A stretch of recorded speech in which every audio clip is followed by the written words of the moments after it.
बिस्मिल्लाहिर्रहमानिर्रहीम, अस्सलाम वालेकुम, वेलकम टू माय चैनल दावत इस्लाम। मैं हूं आपका दोस्त शफकत अली ऑफिशियल।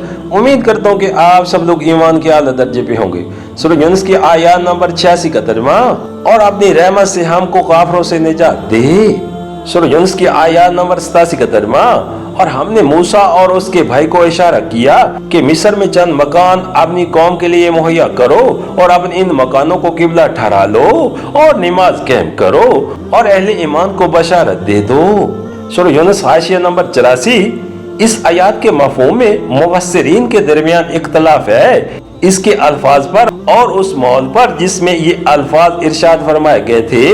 गौर करने से मैं ये समझा हूँ कि गालिबन मिस्र में हुकूमत के तशद्दुद से और खुद बनी इसराइल की अपने ज़ैफ़ुल ईमानी की वजह से इसराइली और मिस्री मुसलमानों के यहाँ नमाज बा जमात का निज़ाम खत्म हो चुका था, और ये उनके शराजे के बिखरने और उनकी दीनी रूह पर मौत तारी हो जाने का एक बहुत बड़ा सबब था। इसलिए हजरत मूसा अलैहिस्सलाम को हुक्म दिया गया कि इस निज़ाम को असर नौ कायम करें और मिस्र में चंद मकान इस गर्ज के लिए तामीर या तजवीज़ कर लें कि वहाँ इज्तिमाई नमाज अदा की जाया करे, क्योंकि एक बिगड़ी हुई और बिखरी हुई मुसलमान कौम में दीनी रूह को फिर से जिंदा करने और उसकी मुंतशिर ताकत को असर नौ मजतमा करने के लिए इस्लामी तर्ज़े पर जो कोशिश भी की जाएगी, उसका पहला कदम लाज़मन यही होगा कि उसमें नमाज बा जमात का निज़ाम कायम किया जाए।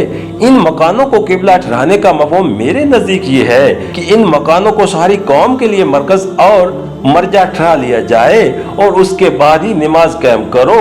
कहने का मतलब ये है कि मुत्तफ़क़ा तौर पर अपनी अपनी जगह नमाज पर लेने की बजाय लोग इन मुकर्रर मकामात पर जमा होकर नमाज पढ़ा करें, क्योंकि कुरान की इस तलाह में इकामत सलाह जिस चीज का नाम है उसके मफहूम में लाज़मन नमाज बा जमात भी शामिल है। सूरह यूनुस हाशिया नंबर 85, यानी अहले ईमान पर मायूसी, मरूबियत और यसमर्दगी की जो कैफियत इस वक्त छाई हुई है, इसे दूर करो, इन्हीं पर उम्मीद बनाओ, इनकी हिम्मत बंधो और इनका हौसला बढ़ाओ। बशारत देने के लफ्ज में ये सब मानी शामिल है।